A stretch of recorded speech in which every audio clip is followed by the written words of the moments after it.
Assalamualaikum warahmatullahi wabarakatuh. Salam sufisme, salam kebajikan. Halo sahabat Tafsi, selamat datang di podcast Bincang Santai Tasawuf dan Psikoterapi Universitas Islam Negeri Syaiber Syekh Nurjati Cirebon. Seperti biasa, kita akan bincang santai tapi penuh dengan makna. Bersama saya Diva Mulia Arum dan saya Cahaya Hanifan. Nah, pada episode kali ini kita akan membahas topik yang sangat relate banget dengan kehidupan zaman modern ini tentunya ya. Nah, yang dimana yang berjudul ini kebahagiaan hakiki antara kesuksesan dunia dan kebatinan hati. Nah, betul banget tuh Pan. Kadang nih ya masih banyak orang gitu yang masih sebenarnya udah punya segalanya gitu, tapi masih saja gitu dia tuh ngerasa hatinya itu terasa kosong. Nah, mungkin disinilah pentingnya kita itu memahami apa sih arti kebahagiaan yang sebenarnya itu sendiri. Nah, dan pastinya juga kita nggak sendirian loh. Nah, pada hari ini kita juga kedatangan narasumber yang sangat-sangat paham tentang kebatinan hati tentunya ya. Nah, beliau juga selaku dosen dari jurusan Tasawuf Psikoterapi yaitu Bapak Muhammad Ihsan Gofur MA. Assalamualaikum Bapak. Waalaikumsalam warahmatullahi wabarakatuh. Gimana kabarnya Pak? Baik. Alhamdulillah. Alhamdulillah. Semoga Bapak selalu diberi kesehatan dan keberkahan ya Pak ya. Nah, mungkin baik tanpa berlama-lama kita langsung saja masuk ke obrolan utama kita pada kali ini ya teman-teman. Nah, kita langsung mulai saja ya Pak ya. Dari yang paling hal dasar dulu aja gitu. Nah, masih banyak orang gitu ya yang bicara tentang kebahagiaan pada zaman sekarang gitu. Tapi sebenarnya menurut Bapak gitu, apa sih Pak yang dimaksud dengan kebahagiaan yang hakiki itu sendiri gitu? Nah, apakah kebahagiaan itu harus tentang selalu sukses duniawi saja gitu? Atau memang justru ada makna hal yang lebih dalam dari hal itu? Baik, pada dasarnya kan manusia itu di dunia ini ya, dia mencari satu hal yang sama, yaitu bahagia. Kata bahagia itu menjadi kunci. Namun kebahagiaan ini tolak ukurnya tidak dari banyaknya harta, tingginya jabatan ataupun luasnya pengaruh ya, karena memang ya sebenarnya memang banyak orang sudah memiliki semuanya gitu ya. Itu belum tentu bahagia karena masih merasa ada yang kurang. Jadi dalam pandangan Islam ya, kebahagiaan hakiki itu adalah ketenangan hati dan kepuasan jiwa karena dia merasa dekat dengan Tuhan gitu ya. Kebahagiaan itu tidak tergantung pada keadaan luar, tetapi bagaimana ketenangan batin itu lahir dari keimanan seseorang, terus bentuk zikir seseorang, dan bagaimana orang itu kepasrahan dia dalam kehidupan sehari-hari. Karena Allah sudah menegaskan dalam surat Ar-Ra'd ayat 28 ya, ketahuilah hanya dengan mengingat Allah hati akan menjadi tentram. Jadi itu kuncinya. Jadi ketika manusia itu ingat akan Tuhannya, insya Allah dia akan bahagia. Seperti itu. Menarik banget ya Pak. Jadi kebahagiaan yang hakiki ini bukan soal kita mempunyai segalanya ya Pak. Ya, betul. Jadi tentang bagaimana kita itu bisa mendekatkan diri kepada Sang Maha Kuasa gitu ya Pak. Ya. Kalau kita lihat di sekeliling kita nih Pak, banyak orang yang dalam hal materi itu sudah tercukupi. Betul. Dengan segalanya, tentang itu perihal rumah, karir, maupun jabatan gitu. Tapi masih aja banyak orang yang merasa itu kosong. Nah, menurut Bapak ini apa sih biasanya itu yang menyebabkan rasa kosong dalam diri kita ini? Ya, karena ketika orang memiliki, ya walaupun tidak semuanya, ketika orang memiliki bergelimang harta dan sebagainya, itu sebenarnya juga kenapa dia tidak bahagia atau dia mengalami kekosongan, karena jiwanya tidak terisi gitu ya. Hati memiliki ruang yang dapat diisi dengan Tuhan gitu ya. Ketika dia disibukkan dengan kemewahan, ego, maka dia akan terasa sesak sebenarnya gitu ya. Ya tidak hanya orang yang bergelimang harta saja gitu ya. Orang yang hidupnya pas-pasan gitu ya. Ketika dia yang di pikiran dia hanyalah terkait harta, maka juga sebenarnya dia juga mengalami kekosongan hati Iya, gitu iya. ya. Karena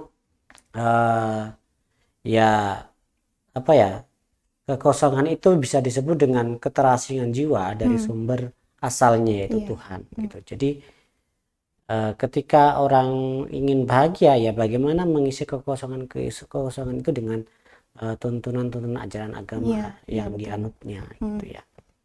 Oh, mungkin bisa dibilang ya Pak, ketika kita hidup itu terlalu fokus kepada dunia, tanpa keseimbangan yang spiritualnya itu, mungkin hati kita itu tetap bisa merasa hampa gitu ya Pak ya? Ya betul, Oh, betul. gitu.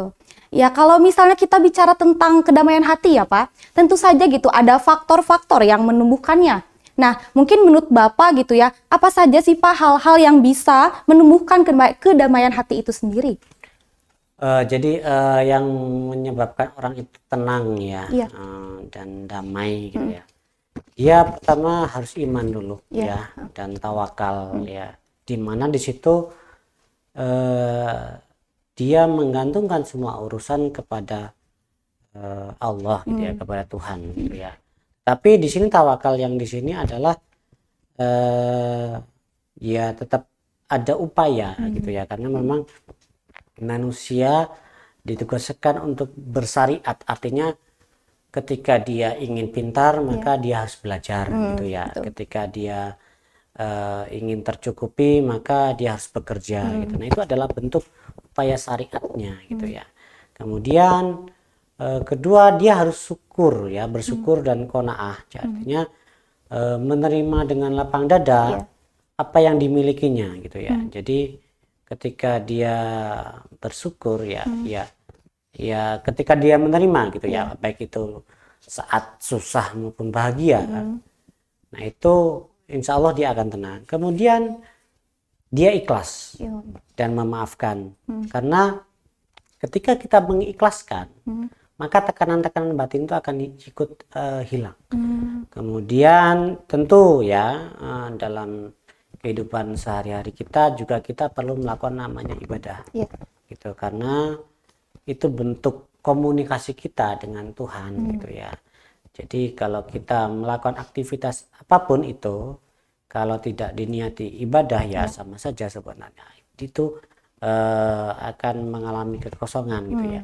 Ya seperti saya ketika di kuliah gitu ya, saya selalu memberi penguatan bahwa upayakan masa-masa belajar ini sebagai upaya untuk mendekatkan diri kepada Tuhan.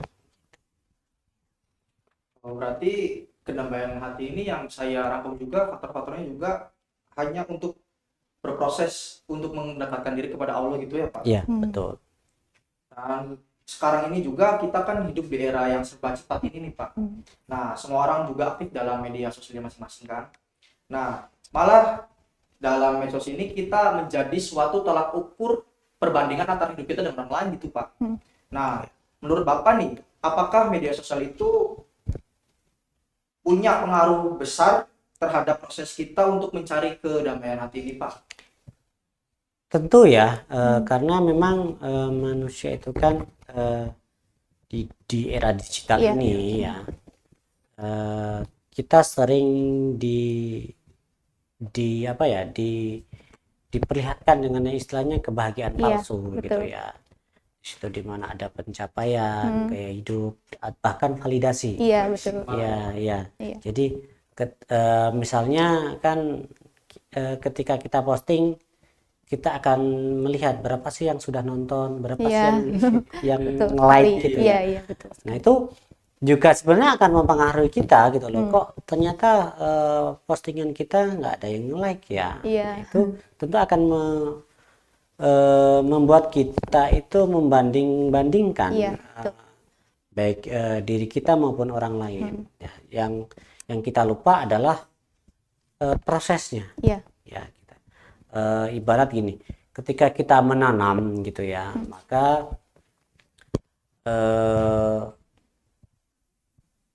kita perlu merawatnya, kita perlu apa ya, memberi perhatian penuh terhadap apa yang kita tanam gitu ya. Iya. Tetapi juga kan hasil panennya bisa berbeda-beda gitu ya. Betul sekali. Karena ya kita nggak tahu proses antara satu orang dengan orang lain gitu ya, dan kita nggak bisa membanding-bandingkan itu gitu ya. Namun jika itu diniatkan dengan benar misalnya gitu ya, misalnya sosial media itu diniatkan dengan benar, maka kita bisa sebenarnya ya memberi dampak yang bagus gitu ya dengan menebar kebaikan gitu ya. Nah, kita juga bisa menambah ilmu misalnya. Sekarang ini siapa sih yang misalnya mau masak itu kan gampang, tinggal lihat buka sosial media, oh tutorial masak tuh begini gitu ya. Itu kan adalah bentuk media sebagai kita bisa menambah ilmu gitu ya. Dan juga bisa memperkuat iman karena di situ juga banyak ya konten-konten dakwah yang ada di media sosial gitu. Oh betul banget ya Pak. Jadi mungkin penting banget gitu buat kita tuh bisa ngatur konsumsi digital agar kita tuh tidak kehilangan makna hidup kita sendiri juga ya Pak ya. Betul. Iya. Nah mungkin selain dunia digital gitu Pak, ada juga nih faktor lingkungan sekitar kita, baik itu keluarga, teman, ataupun komunitas gitu tah. Menurut Bapak, seberapa besar sih Pak gitu pengaruh lingkungan dalam proses seseorang itu untuk mencari kebahagiaan hakiki dan kedamaian hati? Tentu ya, jadi lingkungan itu sangat pengaruh besar sekali gitu ya. Karena lingkungan itu adalah cermin hati kita gitu ya, baik itu keluarga maupun pertemanan gitu ya. Karena saya agak lupa ingat ketika kita berteman dengan penjual minyak wangi, maka kita akan ikut wangi gitu ya. Nah, itu ibarat bagaimana kita berteman dengan orang yang memang sejalan dengan kita, ya semacam ketika teman-teman ya membuat organisasi itu kan anggotanya dipilih sesuai visi misi gitu ya. Maka itu akan membentuk bagaimana organisasi itu berjalan dengan maksimal gitu ya. Ya begitu juga dengan pertemanan. Maka ketika pertemanan itu tidak sevisi dengan kita gitu ya, atau tidak sejalan, itu juga tentu akan mempengaruhi. Jadi upayakan membentuk lingkungan yang sangat kondusif gitu ya. Dan saya juga tidak selalu ngasih arahan gitu ya. Kan terutama teman-teman yang teman-teman mahasiswa yang ngekos itu adalah bagaimana membangun lingkungan, terutama tempat tinggalnya itu senyaman mungkin. Sehingga itu menjadi pengingat kita ketika kita sedang posisi sangat di bawah gitu ya. Sebenarnya kita punya tujuan apa sih sampai jauh-jauh ke Cirebon misalnya, sampai jauh-jauh kuliah, ngekos jauh dari orang tua. Maka ketika ruangan kecil itu menjadi sarana kita untuk refleksi, maka sangat luar biasa sekali. Wah, menarik juga ya Pak. Jadi sangat penting juga pengaruh lingkungan itu ya Pak. Yang dimana bahwa lingkungan itu sehat, maka kita akan terbawa sehat. Betul. Sebaliknya ya Pak. Nah, ngomongin soal ambisi nih Pak. Jadi kadang manusia itu kan kayak punya keinginan yang sangat besar nih Pak. Nah, tapi di sisi lain juga hati juga itu butuh ruang untuk bisa kita menuju ke Allah gitu ya Pak. Iya betul. Nah, gimana sih Pak cara menyikapi ambisi pribadi supaya tetap seimbang gitu dengan kekuatan dan kebutuhan hati itu dapat mendapatkan kedamaian yang hakiki ini tuh Pak? Iya, ambisi ya itu kan hal yang alami sebenarnya ya. Karena dari kecil kita selalu ditanya cita-citanya mau jadi apa gitu betul. ya. Padahal nyatanya apakah cita-cita yang kita inginkan ketika kecil kita bisa merefleksi kira-kira tercapai atau tidak ketika kita tarik pada masa sekarang gitu ya. Betul. Itu adalah bentuk dorongan manusia untuk tumbuh gitu sebenarnya dan berprestasi. Namun ya sekali lagi perlu diarahkan sebenarnya ya, perlu diarahkan sehingga tidak menjadi sumber stres. Ya, betul Karena ketika orang menargetkan sesuatu misalnya, itu perlu. Ya. Tetapi kita juga harus bisa mengukur bagaimana apakah target itu bisa tercapai atau tidak. Dan ketika tidak tercapai, maka kita harus bisa bercermin gitu ya tentunya. Kenapa kok tidak? Harus ada evaluasi, bukan dengan dengan membandingkan kita dengan yang lain. Itu akan menunjukkan bahwa kita seperti orang yang serakah, karena kita pengen hal yang sama dengan orang lain, padahal belum tentu. Prosesnya kita nggak tahu. Prosesnya kita nggak tahu bagaimana orang itu mencapai targetnya, bagaimana kita mencapai targetnya. Sehingga perlu adanya arahan agar seimbang ya antara tujuan yang kita capai terus dan tujuan akhir. Sebenarnya apa yang kita capai itu sebenarnya membuat apa sih?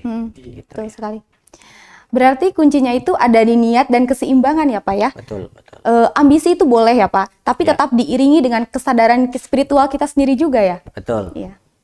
Nah, mungkin kadang di tengah proses untuk mencari kebahagiaan dan kedamaian hati itu, kita itu ngerasa kadang lelah banget gitu Pak. Kadang capek sama hidup kita sendiri gitu, bahkan pengen nyerah gitu rasanya. Nah, kalau sudah di titik seperti itu, apa sih Pak langkah yang sederhana gitu yang bisa kita lakukan supaya kita itu lebih bisa semangat lagi dan tumbuh lagi gitu? Nah, ya yang kayak seperti yang tadi kan, ketika kita tidak mencapai sesuatu yang kita inginkan gitu ya, bukan berarti kita harus berhenti gitu ya sebenarnya.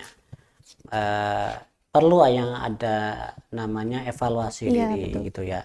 Kita perlu berhenti sejenak gitu ya, terus menyadarkan diri bahwa kita masih ada Tuhan gitu ya. Lalu juga kita perlu evaluasi, kira-kira yang salah di mana, di proses mananya gitu ya. Sehingga dengan kita mengetahui kesalahan-kesalahan yang kita lalui, maka kelelahan itu akan teratasi gitu ya. Tentu ya istirahat itu perlu. Ya berhenti sejenak untuk melangkah lagi itu perlu gitu ya. Kemudian tentu juga dalam proses istirahat itu juga kita tetap mengingat Tuhan ya kan gitu ya. Kemudian dan juga kita perlu merenungkan yang sudah kita tuh sudah harus sangat bersyukur karena kita sudah sampai kepada proses yang seperti ini gitu loh. Kita lupa bahwa ternyata Tuhan sudah memberikan semuanya gitu ya, sampai kita pada titik sekarang gitu ya, hanya karena mungkin target yang tidak tercapai gitu ya. Kita sudah melupakan kenikmatan yang sudah diberikan itu gitu ya. Dan juga perlu sebenarnya kita juga berbuat baik kepada orang lain. Karena ketika kita melihat orang bahagia gitu ya, maka energi positif itu akan datang ke kita. Tidak. Masya Allah ya Pak. Jadi kunci dari kebahagiaan yang hakiki ini tuh ya tuh percaya dengan proses ya Pak. Iya. Dalam perjalanan hidup itu juga nggak harus semuanya itu langsung instan gitu ya Pak. Nah, mungkin dari obrolan yang kita baru sampaikan ya Pak, adakah pesan atau pesan yang emang Bapak pengen sampaikan gitu kepada mahasiswa tasawuf dan psikoterapi? Baik, ini pesan ini sebenarnya tidak hanya untuk mahasiswa tafsir ya, tetapi mahasiswa pada umumnya gitu ya, bahwa jalan tasawuf itu menjadi suatu keharusan gitu ya. Ketika kita sedang berproses, maka syariatnya harus dijalankan. Ketika kita ingin baik itu sukses dunia maupun sukses akhirat, maka ya proses itu harus kita lalui gitu ya. Proses itu harus kita lalui, baik itu dari segi perilaku sehari-hari, Iya. terus dari segi apa ya, menentukan lingkungan gitu ya, karena juga tadi ya lingkungan itu berdampak besar gitu ya. Bagaimana kita membentuk lingkungan yang kondusif, ya itu adalah bentuk dari syariat yang harus kita lalui. Kemudian kita juga harus bertarikat ya. Bertarikat itu artinya ya jalannya akan kita tempuh seperti apa, gitu. Dan ketika kita sudah bisa menentukan jalannya gitu ya, saya selalu berpesan kepada teman-teman bahwa teman-teman ini sebenarnya sedang bertarikat gitu ya. Ketika proses teman-teman itu bisa mengingatkan teman-teman kepada Sang Pencipta gitu ya. Jadi selama masih proses belajar gitu ya, selama masih proses kuliah, saya rasa jalan yang bisa ditempuh ya itu adalah menuntut ilmu gitu ya. Karena dengan kita menuntut ilmu, kita akan selalu apa ya, bisa teringat kepada yang memberikan ilmu gitu ya. Nah, setelah kita bertarikat, maka kita akan sampai kepada hakikat dan ma'rifat gitu ya. Dimana apa yang kita usahakan yang sebelum-sebelumnya itu bisa kita raih gitu ya, bisa kita capai. Ya tadi hasil panen yang kita tanam sebelumnya gitu ya. Kita akan memanennya di kemudian hari gitu ya.